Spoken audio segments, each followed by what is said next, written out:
Hello everyone, good day. Welcome to VSPARKZ. Today we are going to see the concepts of scheduling paths to nodes using node affinity constraints. We are also going to see a demo on the same as well. If you like this video, please subscribe to VSPARKZ channel and click the bell icon for the latest updates.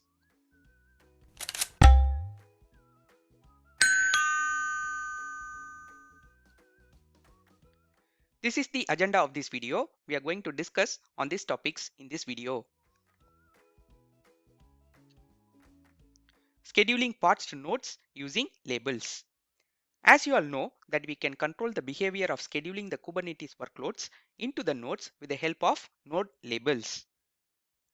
There are basically three ways to do it. First is using node name field, second is using NodeSelector field, and the third is using node affinity constraints. Within the affinity and anti-affinity constraints, we have four different types. They are node affinity, node anti-affinity, pod affinity, and pod anti-affinity. We should configure these constraints in the Kubernetes YAML definition in order to make the scheduler to schedule the workloads accordingly. In this video, we are going to discuss only about the node affinity constraints.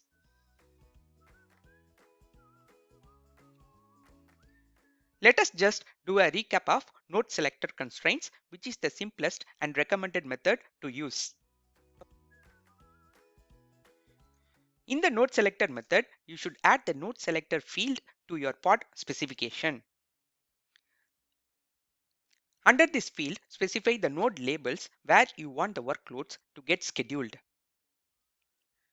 Here, in our example, we have added custom labels to our worker nodes. Once you apply this pod definition, these pods will be scheduled in worker node number 1. This is because the node label matches exactly with the NodeSelector field. If you want to know more about NodeSelector, please refer to the previous videos. Now let us see how the same is scheduled using node affinity. Here, if you see the YAML definition file, the scheduling constraints are defined with the help of node affinity field, which is in a more expressive syntax. But it does the same job as like our NodeSelector. We can apply more rules and conditions for scheduling the workloads with the help of this expressive syntax. This is the difference between node affinity constraints and the NodeSelector constraints. Once you apply this pod definition, the pods will be scheduled in worker node number 1. This is because the node label matches exactly with the node affinity rules.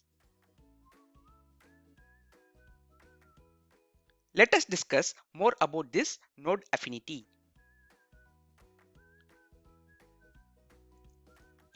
Basically, there are two types of node affinity. They are required during scheduling, ignored during execution, preferred during scheduling, ignored during execution. In the first type, that is in the required type, the scheduler can't schedule the parts unless the specified rule mentioned under the node affinity field is met. Whereas in the second case, that is in the preferred type, the scheduler tries to find a node that meets the rule. In case the rule is not met with any of the node, the scheduler still schedules the pod in the available nodes. Just a note on the ignored during execution. Ignored during execution means that if the node labels got changed after Kubernetes schedules the pod still continues to run in its existing node. Now let us see the use cases of node affinity constraints. First, we will discuss about the required affinity constraint. Assume that we have 4 nodes with the mentioned labels to each of these nodes. Consider this sample manifest to understand required affinity constraint. If you closely look at the affinity rules, it says that the scheduling will happen in a node that must have a node label with the key worker type, and the value must be either Python or generic.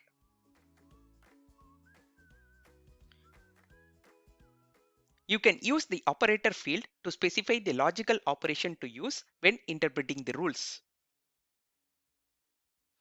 Some of the supported operators are in, not in, exists, does not exist, and so on. In this case, the logical operation is in, which depicts clearly that the scheduling must happen in a node that must have a label worker type equals Python or worker type equals generic. In this case, worker 1 and worker 3 has those labels.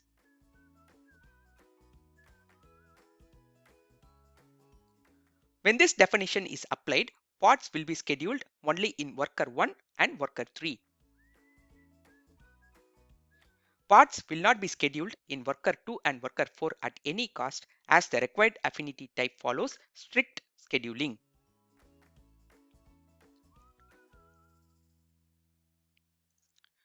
Now, with the same manifest which we have seen in the last slide, we will change the operator to not in, and let us see what the scheduler does. This not in operator tells the scheduler to not to schedule the pods in the nodes which has these labels. So this operator exhibits the node's anti-affinity behavior. In our example, worker 2 and worker 4 does not have a label called worker type equals Python or worker type equals generic. When this manifest is applied, the scheduler will schedule the pods only in worker number 2 and worker number 4.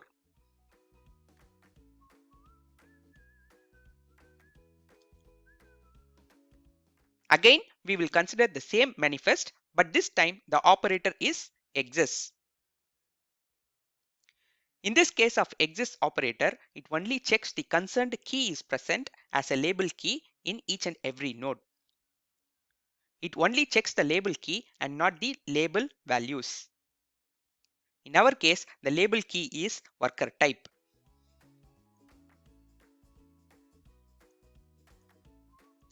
As per this logic, pods will be scheduled only in worker node number 1, 2 and 3.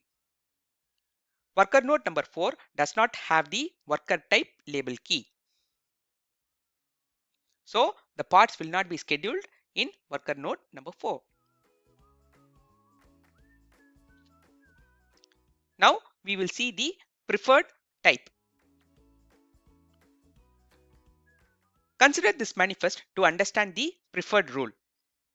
This preferred rule is not a strict one.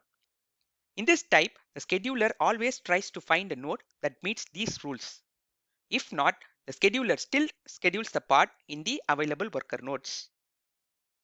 In the preferred type, scheduling can happen in all the available worker nodes irrespective of the rules. But how do the scheduler will know the scheduling priority of the nodes? Which node it should consider first for the workloads? Which node it should consider second when the first node is unavailable? It all depends on the weightage of the node. Now, the next question. How do we know the weightage of a node? The weightage of the nodes will be calculated based on the weights that we are setting up in each and every preferred rule. In this case, the first rule says the node should have a label called as worker type equals Python or worker type equals generic. The weightage for the first rule is 10. Whereas the second rule says the node should have a label called as node size equals large and the weightage is going to be 20. You can specify the weights between 1 and 100 for each of the rule. Let us apply this in the worker nodes. In the first worker node, only the first rule will be successful because the node label is matching only with the first rule. So the worker node 1 will get a weightage of 10 since the weight mentioned in the first rule is 10. In the second worker node, none of the rules are successful and so the weightage is 0. In the third worker node, both the rules are successful and so the weightage is 10 plus 20, which is equal to 30. In the fourth worker node, only the second rule is successful, and so the weightage is 20. Nodes with the highest weightage score will be prioritized first for scheduling. As per our example, worker 3 holds the highest weightage, so it is prioritized first. Second is worker node number 4. Third is going to be worker number 1. And finally, worker number 2, which is having the least weightage of 0.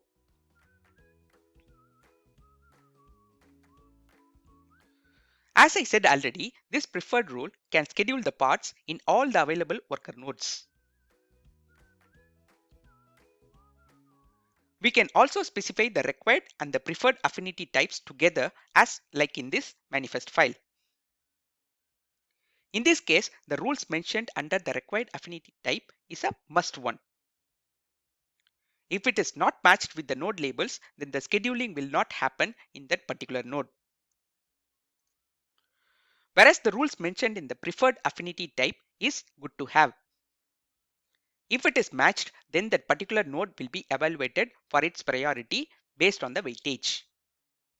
If it is not matched, still that node will be considered for scheduling, provided the required rule should be valid in that node. In this example, pods will be scheduled only in worker node number 1 and worker node number 4. This is because the required rule is valid in those nodes only as it is matched with the node labels.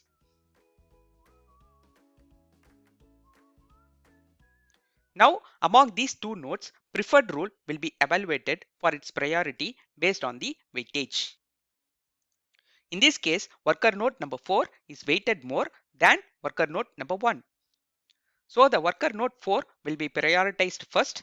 Second should be the worker node number 1. Now let us see a demo on the Node Affinity. These are the steps that we are going to do in this demo.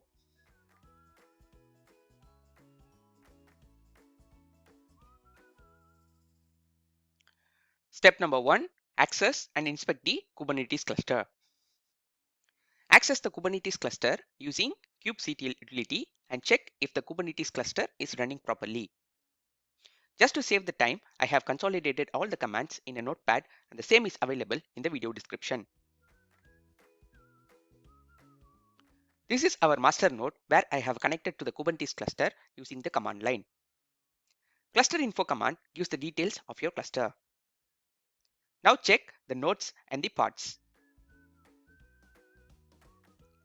Our cluster is running with one master node and two worker nodes. Now check the pods.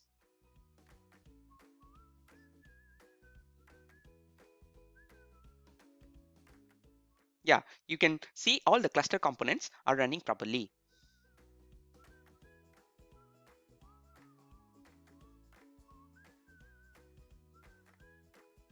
Step number 2, add custom labels to the nodes.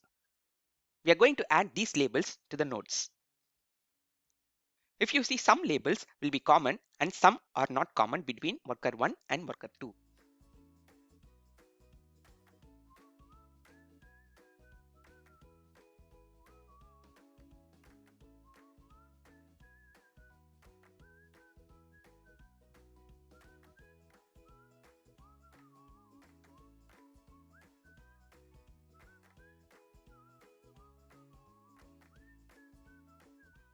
This command gives the default labels that is part of your baseline installation. Here I am adding labels to worker node number 1.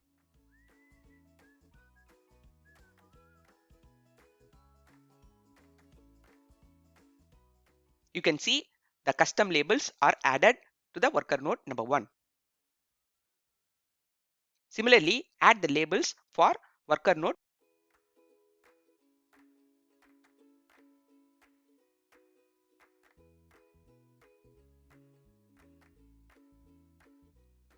Now the custom labels are added successfully to both worker 1 and worker 2.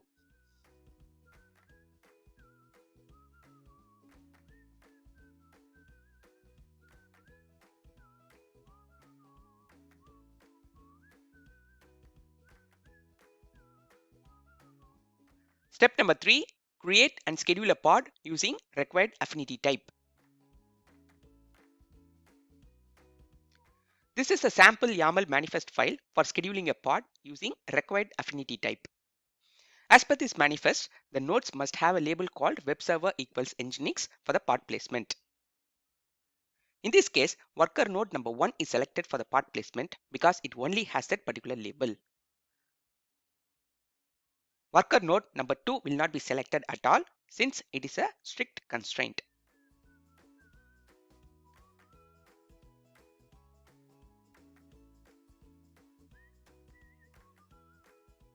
Now, let us first understand how to create a YAML manifest with the affinity fields.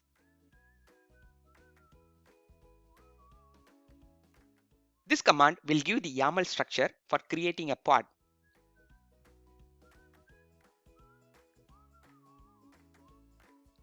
Redirect this output into a file.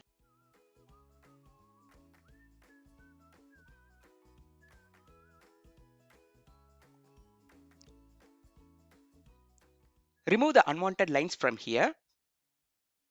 Also, you note that the container that I am using is nginx. Now let us see how we can inject the affinity elements into the pod definition.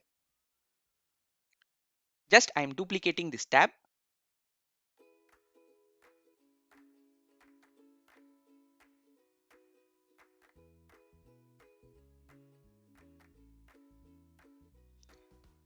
kubectl API resources command will list you all kinds of objects that Kubernetes supports in this cluster. Pod is one of the object.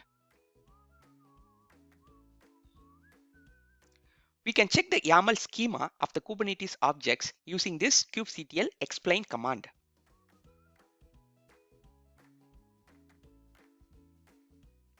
Now we have explained the pod schema. So these are all the fields that the pod will support.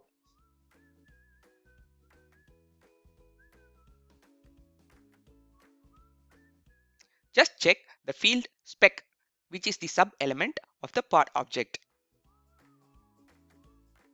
Here you can see all the fields that can be present under the spec field.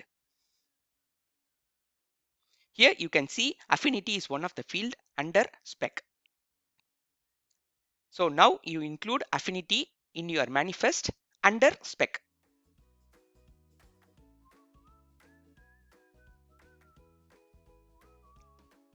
Now under affinity, just check the fields. In our case, node affinity should be chosen. Ensure proper indentation between the parent field and the child field. Then under node affinity, we should choose required affinity type as we are constructing this manifest file for testing the required affinity type.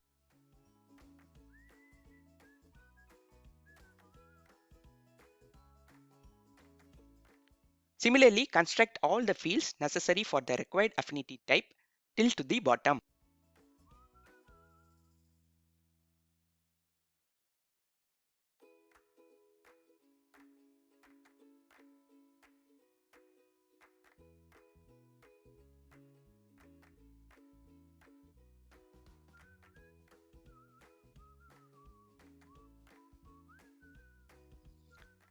Here you can see the NodeSelector term field accepts list of objects. So you have to define its child objects as a list. You have to use hyphen for defining a list.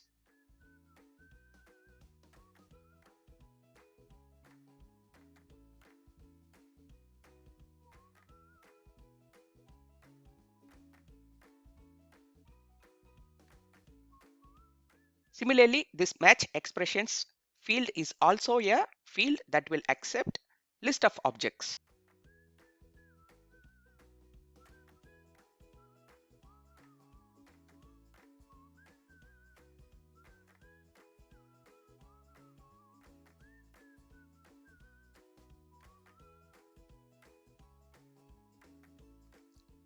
Here you can see our final manifest will resemble like this.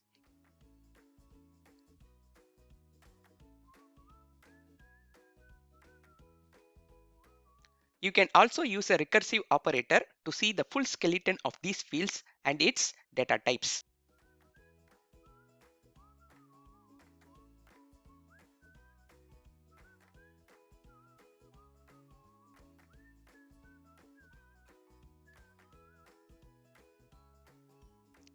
So in this manifest, we are planning to schedule the pods only in nodes which has a label called as web server equals nginx.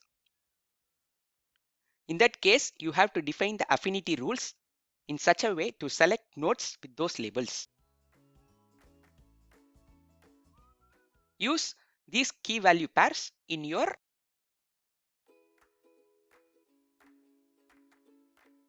operator. We are going to use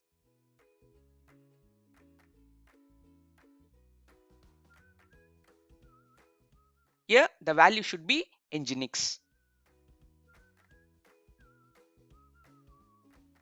I'm using the wrong data type for the values.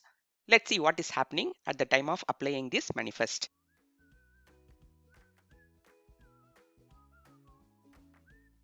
Let us do a dry run first, just to validate this YAML definitions.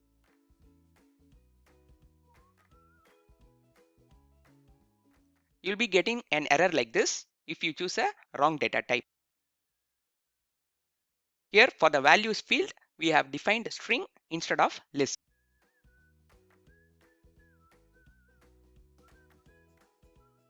Let us correct it. Now apply the same definition. Now you can see the dry run is successful.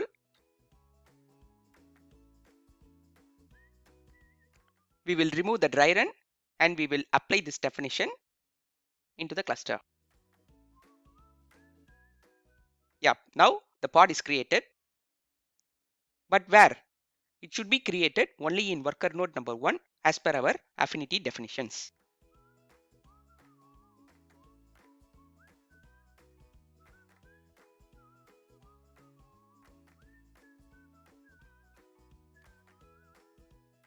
Once we are done with this step, just delete this manifest.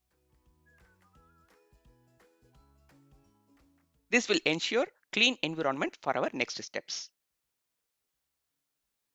Now, step number 4, create and schedule a pod using preferred affinity type. This is the sample YAML manifest for scheduling a pod using preferred affinity type.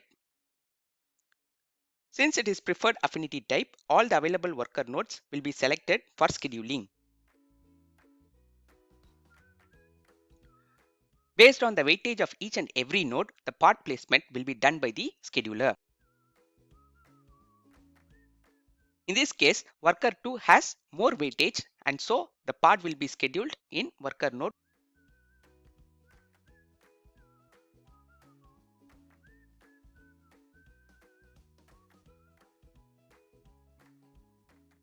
Creation of the manifest for the preferred type is exactly the same as like we did in the previous step. Just to save your time, it is already constructed. We will use the definition as it is.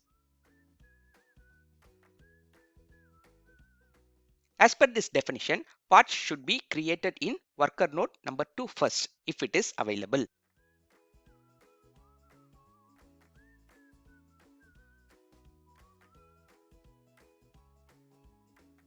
Once the definition is applied, you can see the pod is created in worker node number 2.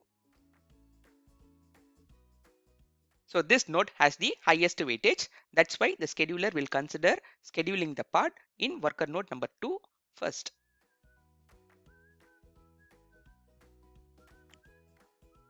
Now remove the deployments before proceeding to the next step.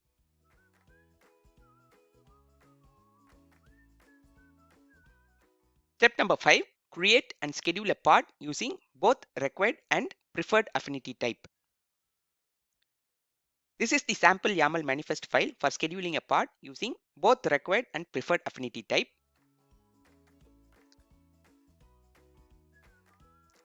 In this case, both the nodes are selected as it has a required label called worker type equals Python.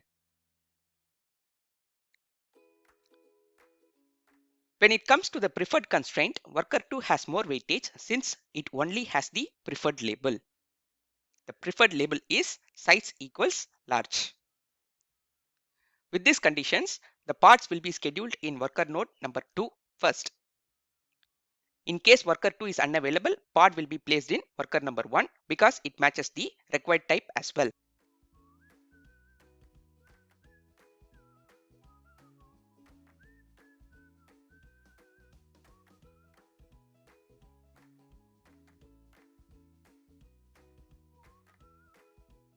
As per this definition, the part should be created in worker node number 2.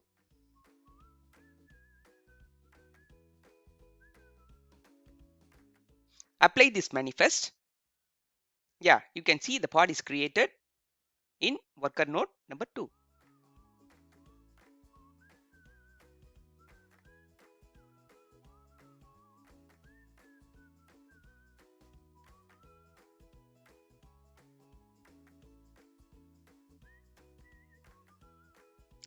Well, that's it for this lecture. This is the summary that we have discussed so far in this video. Thank you from VSPARKZ and thank you for watching this video.